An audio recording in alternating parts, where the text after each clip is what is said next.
Hi! In front of me is TCL 408 and today I would like to show you how you can rename it.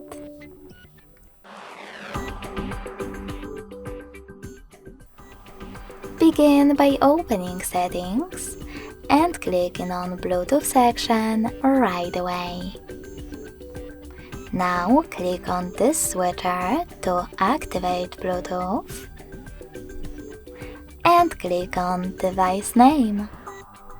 Lastly, type in wherever you wish to and select rename in the pop-up. So when I do that, as you can see, name of my device has changed. Thanks so much for watching. If you enjoyed this video, smash that like button, comment and subscribe. Bye!